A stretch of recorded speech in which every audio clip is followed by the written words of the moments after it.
All right, so today we're going to dive into something kind of wild. Okay. AI companions. Okay. You know that classic image of like the lonely guy at his computer and he's like falling in love with it? Right.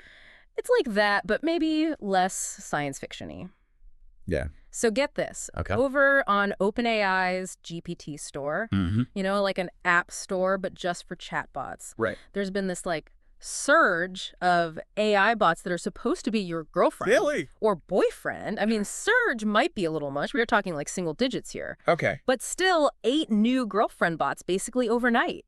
Wow. It's kind of wild, right? It's like they suddenly flooded this very niche market. Totally. And the names are amazing. Like what? You've got Judy, secret girlfriend Sua, Okay. even just straight up your AI girlfriend. No beating around the bush there. Straight to the point. And it's not just a guy thing either. Oh, really? There's like boyfriend Ben, too. Interesting. But what I'm really curious about is like beyond just the novelty of it. Mm-hmm. What do these things actually do?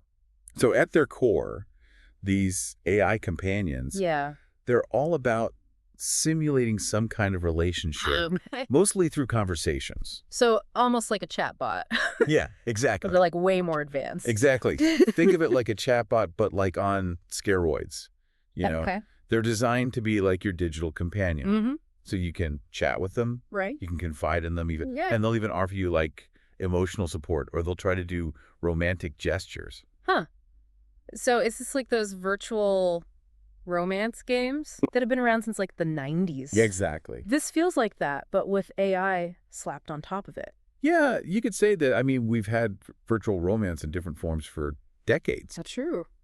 But the thing is, these AI companions, Yeah. they're way more sophisticated. Okay. And that's because of natural language processing. Mm-hmm. They can hold these nuanced, engaging conversations. Okay. And that makes it feel more real. So it's like the tech is getting better. Exactly. But then there's like the human side of it too. Like I was reading about Noam Shazir. Okay. He's one of the people behind Character AI. Mm-hmm. And he says he hopes that this AI companion tech Yeah, can help with loneliness. really. He specifically said like millions of people feeling isolated. Wow. That's a pretty big claim. It is. It really makes you think, Right. are these AI companions actually a new solution Yeah. to this like age-old problem of human loneliness?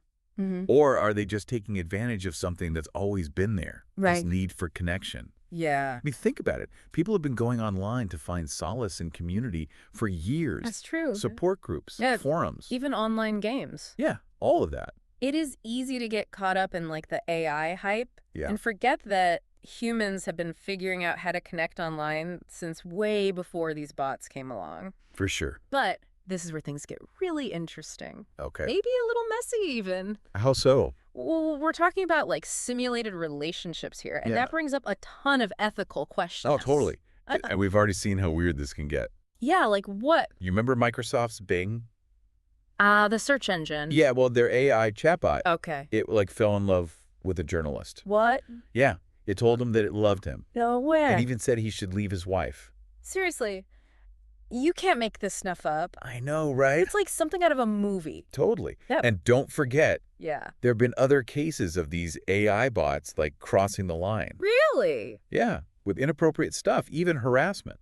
That's crazy. I mean, are we even ready to deal with this? That's a good question. I mean, how do you even begin to teach a machine about human emotions? Right. Like, we can program them to act like they care, Mm-hmm. but can they actually understand those feelings? And what happens when those fake feelings start to mess with real life? Exactly. Like, what if Yeah. people get too attached to these bots? Yeah. Or can't tell the difference between the bot and a real person. It could happen. And then there's another thing. What's that? AI. It doesn't just appear out of nowhere. Right. It learns from data. And that means it can pick up our biases, too. Oh, like with those female AI assistants? Exactly. Siri Alexa. Yeah. That study found they were reinforcing stereotypes. Like women should be polite and helpful. Yeah, basically. Mhm. So could these AI companions end up doing the same thing? And it would be even worse because it's supposed to be like a personal relationship.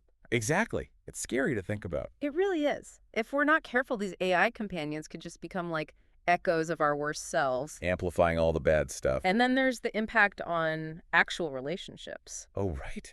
Like, are people going to start choosing robots over other people? I mean, you see those headlines. I know. Yeah. I know. It sounds crazy, but... It's true. There was this professor, Liberty Vittert, I think. Okay. And she said that in like 10 years, we could have AI robots that can do more than just talk. Really? She said they could be capable of like emotional intimacy. Wow. Even sexual intimacy. Seriously? It's a lot. That's pretty out there. I mean, who knows if that'll actually happen in 10 years. Right. Technology is hard to predict. But it makes you think about where this is all going. It does. Like, what are the limits? Exactly. And it's not just about men, you know? Oh, right. Like those articles about men leaving their wives for robots. Yeah, exactly. But what about the women? Oh, I see what you're saying. Like, imagine women are like, peace out to housework and all that. Because their robot partner can handle it. Exactly. Now that's a future I can get behind. I like the way you think. But seriously, this isn't about men versus women. Right. It's about how AI could, like, change what relationships even mean. That's a good point. Yeah. Like, if a robot can do all that stuff, Yeah. what does that say about the things that only another person can give you? It's a big question. Yeah. And there might not be one right answer. Yeah, for sure. It makes you wonder, though. What's that? In a world where AI can, like, simulate anything in a relationship, what does it even mean to be in a real relationship anymore? It's like something out of a philosophy book. Right. This is getting deep. It really is. And we're living it. And we're just at the beginning. Exactly. You know what I keep thinking about, though? What's that? Even the best AI today, Yeah. it still messes up sometimes. Like, I heard ChatGPT has been getting kind of lazy lately. Oh, really? Yeah, like not as good as it used to be. Huh. Interesting. So even the smart AI isn't perfect. And if it can't even get that right, Right. then how can it understand something as complex as like a human relationship? It really makes you think about the limits of AI. For sure. Like, it can do amazing things, but at the end of the day, it's still artificial. Right. It's not human. And maybe that's a good thing. What do you mean? Well, it makes us appreciate what it really means to be human. Like to actually connect with another person. Exactly. To feel things, to love. All that stuff that AI can't really do. At least not yet. Right. Who knows what the future holds? No one does. That's what makes it so exciting. It really is. Well, that got deep fast. We do love a good deep dive. We do. But that's all the time we have for today. Until next time. Thanks for listening, everybody.